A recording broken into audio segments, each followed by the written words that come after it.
one and all to the K.O.E. Nation, folks, for a very interesting spirits review.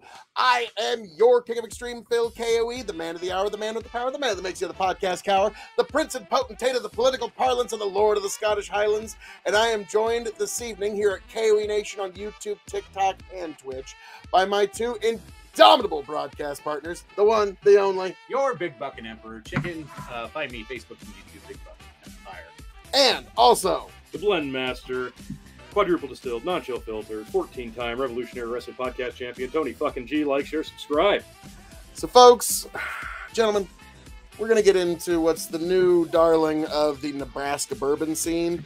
This is Golden Sheaf Finish Blended Whiskey, bourbon finished in Tropasti port casks.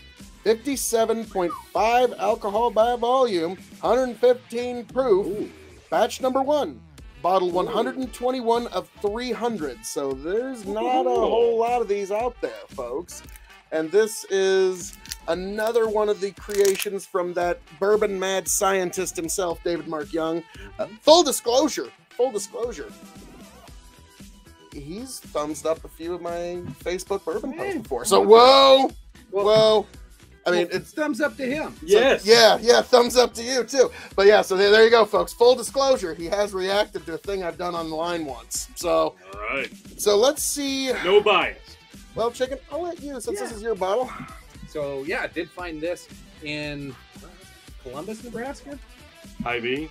Yeah, I found it at the Hy-Vee in Columbus. All right. Ooh. Let's I did happen to see Yeah, it. it's got some of that. Yeah, last you got to get that off. Remember last time it caught it and it kind of muted the. Yeah. You want Got man up. I should have a pocket knife for this. One of those. It's all right. They're secure in that cork. I like it. Yep. Protect that whiskey. All right, here we go. Oh yeah. Oh, that was bass. Good one. That had, Love those synthetic corks. yeah, you don't have to worry about getting bits of anything in your whiskey. Yes. And we've all had a cork or two have that happen. Yes, Oh, and hell always yeah. hang on to your corks.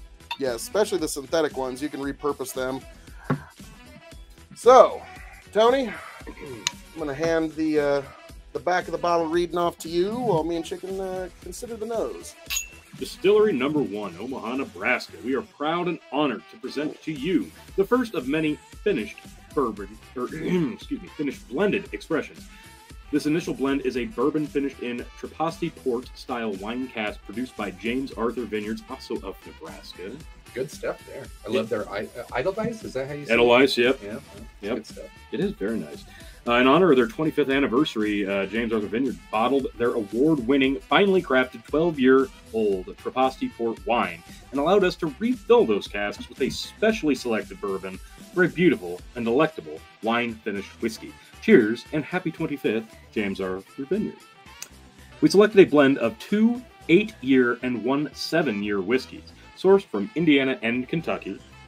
Our blend is a unique combination of 82% corn, 16% rye, and 2% malted barley, which was proofed down to its sweet spot at 115 proof or 57.5 ABV. We hope you enjoy our special collaborative creation. Cheers, David Mark Young. Cheers to you. And yeah, we didn't know this was a collaboration with James Arthur Vineyards, which is that kind of now. Wow, that's a beautiful get that wine. Yeah, beautiful port nose. I was about to say, do I dare make the comparison? I would guess Scotch if I just took one smell. I was gonna say like the nose, like the port end, reminded me a lot of Dalmore. Yeah, exactly. And as you know, I'm a bit of a fanboy of the Dalmore. Yeah, I would immediately guess Scotch because that's generally where you're going to see a port finish. But yeah, the more I get into it, my first thought would be like, okay, it's got a port finish like the Dalmore, but there's a lot more grain here, and there's not nearly as much malted barley. So. No. Honestly, my first thought would be port finished rye. I know that's not. It's only, what, 15% rye? Yeah, which is kind of medium. It's 16%. Yeah. That's kind of medium. It's not a high rye. Yeah, it's got a exceptionally high corn to the point where this could almost be called a corn whiskey by some measures. 82%. Yeah. So this is an interesting one. I'm loving the nose. Shall we? I believe we shall.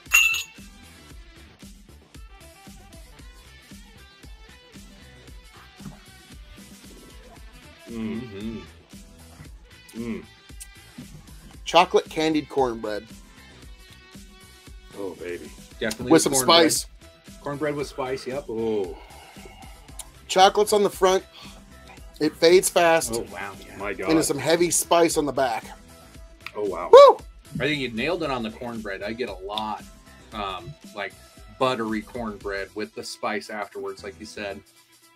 There is a little sweetness on the front. I think the front is chocolatey, but it doesn't last long.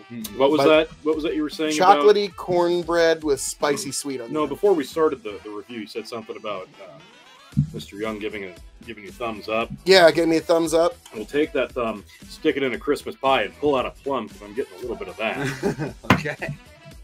Wow, not where it's like he had us going in the first half. Not gonna lie. But it's that heavy port. That heavy port with the high corn mash bill. Yes, really nice. The nose matches it. Like it's a different palate than the nose, but they blend well together. Like, yeah. Sometimes you go back to that nose and you're like, that's not what you expect. I never would have guessed a high corn would mix this well with a port finish. That I always point to where the nose can be hauntingly good, but the palate doesn't live up to it. Usually is the Macallan. It's one that I usually go to. Tony disagrees, but we this like one, Macallan the on nose, the nose and the palates are, like you said, they're different, but they do harmonize. Yeah. I don't know how else to put it there. When you go back to it, they complement each other. Yeah. This is really now this nice. is 2 8 years and 1 7 years. Yeah. So Yep. do we need to do the 8-second? I suppose I'll let you guys go in first. So, Mr. Young, a very interesting, and I like the fact that you're collaborating with Nebraska businesses like James Arthur Vineyards. I like how with every new iteration, you're coming out with more ways to bring Nebraska into the fold. Because let's be frank, guys, the Kentucky boys don't need the press. Agreed. That port just comes and through with harder. with and wine, harder. the California boys don't need the press. Like Nebraska could use a little love here. Oh. Yeah. Huh. How'd that get there? How does Yeah. that Wow.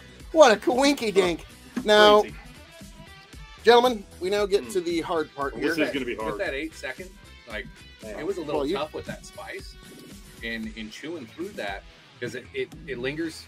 There's one other one that we've done. That was much tougher, but it was way higher proof. Yeah. This one was more the flavor that, again, it salivates your mouth. Yep. With that, some of those spices, the baking spice, the cinnamon that's in there, makes you salivate. It gets thick. Again, this is one of those hotter ones that I get more coca. Yeah. The longer it stays. Honestly, I just get more like coca powder, coca, chocolate, dry coca. Yeah. And it's hot. Yeah. Like if they mixed it with chili powder hot, like it's okay. Almost like a pepper. I don't know. Yeah. I don't know chili, but pepper. So this is one of those whiskeys for the people like, do you like the sweet? Do you like the heat? You get it all. And then you just say yes. Yeah. Here it is. Just yes. Right here. It's the sweet and the heat, all kind of wrapped up and really, what you want to express would really just be depending on how you cocktail it. Yeah. Well, and then just the story of Golden Sheep's kind of cool too. Yeah, for us Nebraska boys, we gotta love it. Now, gentlemen, we get to the very difficult part of this. All right. The grading. For those who don't know, we grade on a 5-star scale. 5 meaning you have to have it before you shuffle off this mortal coil. 0 meaning pass it on by. The K.O.E Nation has advised you well. So we're gonna grade this as a bourbon, as a whiskey, cask-aged spirit. It's shelving.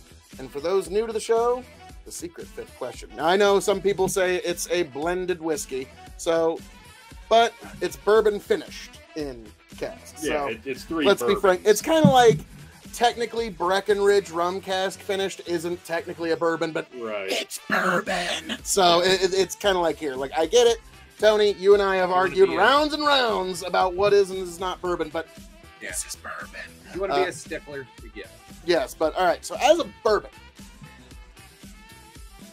a bourbon, actually, I'm gonna go. I love the port finish tremendously here. I think that makes this incredible stuff, but that's also not going to be in just anybody's wheelhouse. Plus, the proof is a little higher than just a casual, even bourbon drinker would appreciate. So I'm going to say 4 to 5 as a bourbon. Okay. Chicken? I'm not going to go quite that high on the bourbon piece of it. Okay. I'm breaking the scale a little bit. I'm going to go like 3.8. I think it's close to that 4-star for a bourbon, because like it is finished. It's not what you typically think of a bourbon. If you're a bourbon lover, you're going to love this, especially if you love finished bourbons. But it's just, I don't know. It's just a little short on the mark of the bourbon. Not knocking it at all. No. As you'll see in the future ratings. Well, I was just about to say, like, you know, because of its finishing, even if you love it, you almost can't give it 5 stars as a bourbon, just because it's outside of that. It's a little too much controversy. But I'm gonna split the difference between the two you and give it 4 stars on a 5-star scale as a bourbon. But I'm gonna go ahead and rip the band-aid off here for the next one. As a whiskey, I'm gonna give it 4.5 stars because it's a little pricey. That's the one thing that I would. We'll get into that a little later. So the one thing I would say, if you're gonna give any negatives, is it's a touch pricey, but as a whiskey, you can really cocktail this supremely well. And like, if you want, to be very specific. Well, I think no. You just have to know what you're doing, because it's got the sweet and the heat, so you can express the sweet, or you can express the heat, depending on how you cocktail it. Like if you were doing like a simple mix with like a root beer, I don't think that would be good at all. I just don't think. I think that would clash. It'd be great with a cherry Coke. A cherry Coke. Oh, it'd just be yeah. So I think you got to be specific in what you're doing. Like, but no, like bartender cocktails, this would like a whiskey fix, for example, an old fashioned whiskey sour. Any of those. Try actually, my grandmother's favorite cocktail, the Bourbon Presbyterian, 3rd water, 3rd 7-Up, 3rd bourbon, served in a tall glass on ice. I think this would be ascendant in a bourbon press. So that is when I like. Chicken's like, I'm trying that when I go home. I'm trying a couple things. Yeah, so I'm gonna give it 4.5 stars as a whiskey. Tony, what would you give it? I'm gonna go 4.25 as a whiskey again, because again, as a whiskey, I personally love the finish, but like I said, it's got to be specific in how you use this. I don't know if this would go great on the rocks. I think that might negate some of the finishing. You'd have to try it, but I think this is as good as it should be for whiskey. So this is great. This is how it should be enjoyed. It's neat. I wouldn't get too crazy with it. So as a whiskey, 4.25. So here's the fun part: is the bourbon sticklers are going to be like, "It's not a bourbon. It's not a bourbon." Right. Now, if you were to read all of it and kind of go, okay, get all that out of the way, and you present it to them as a whiskey, and then read it to them, and they'll be like, oh, that's pretty much a bourbon. Pretty much. Yeah, this is a 4.5-star whiskey that can present well as a bourbon. And what Phil said, and yeah, I get it. There's some things it just won't work with, but that's every whiskey. I think there's a lot more it will work with than it won't. So 4.5, easy. Alrighty. Now, as cask aged spirit, Chicken, I'll let you go first here. Obviously casking has got a lot to do with stealing Toner's gimmick. Oh, that's sorry. I'm handsy. You know, I'm in a corner. I'm claustrophobic. Fair enough. A lot of it has to do with the finish on here of what we got. The blend of, I'm sure, led to it. 12-year wine cask. Is that? Yep, 12-year port cask.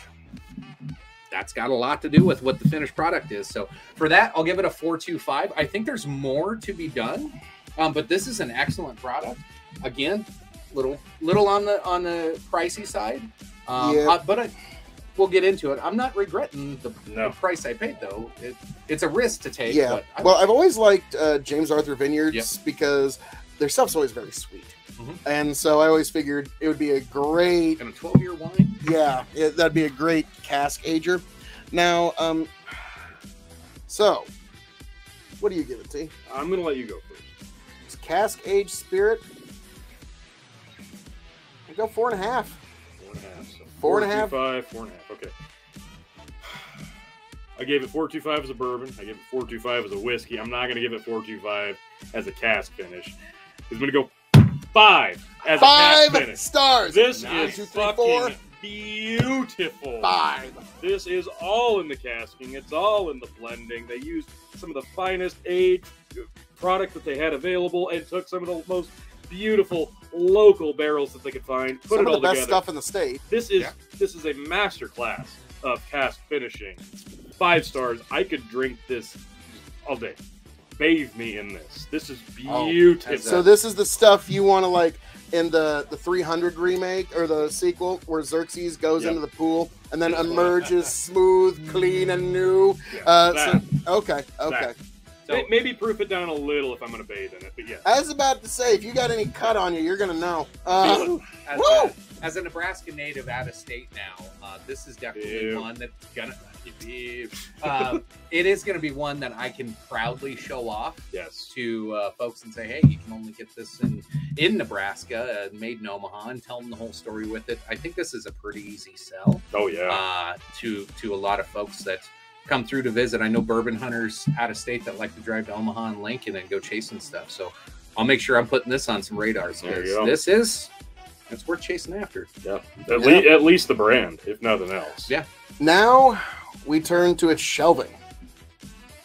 Yeah, it's enough of a conversation piece to the point where, because I have the bourbon, just the regular old bourbon, no finishings on it or nothing. And it's sitting on my top shelf next to my William LaRue Weller and my Van Winkle 10. Yeah. So and it presents beautifully. It does. It's a beautiful bottle. I honestly, I enjoyed this one more than the bourbon we tried together. I agree. This one impressed me. Now I got to try the rye. Yeah, I got to get the rye. Oh yeah, got to get the rye. Well, all right. Whew.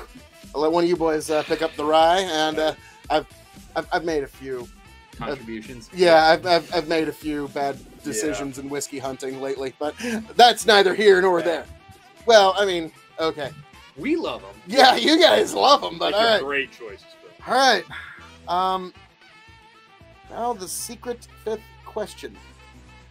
When this bottle runs empty, will you seek another? Chicken, what did you pay USD for this bottle? $109 before tax is what it was. $109. That's a lot of scratch. Mm-hmm.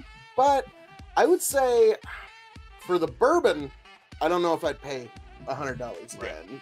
If I catch it on sale for like $80, I'd jump on it. But these new finished products, the juice is going to be worth the squeeze on this. So if there is a new run of a limited 300 bottles of this the next time around, you might want to pick it up because it's going to be something rather special, and it's going to be something, like I said, the juice is worth the squeeze. So yes, I will seek out a bottle of this if I can find it. Tony?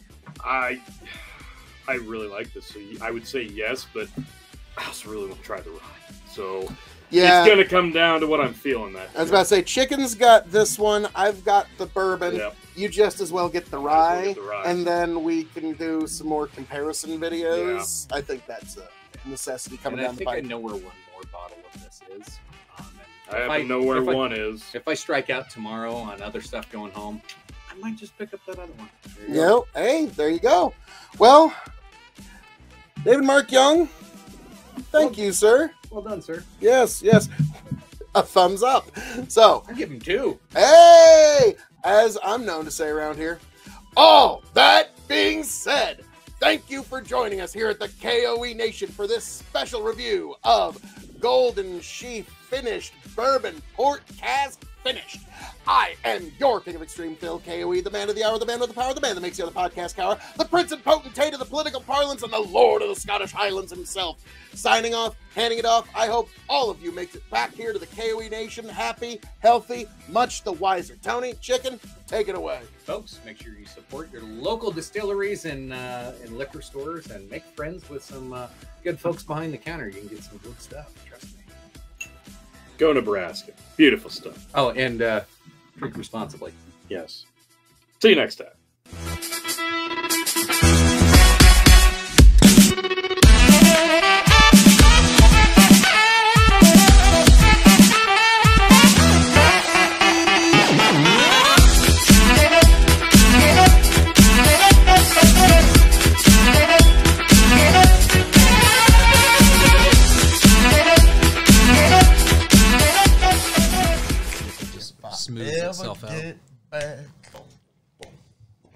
tell you what I'll do. If I ever get back, I promise to refabricate you, raging rivers of gold. That's what the brochure advertised.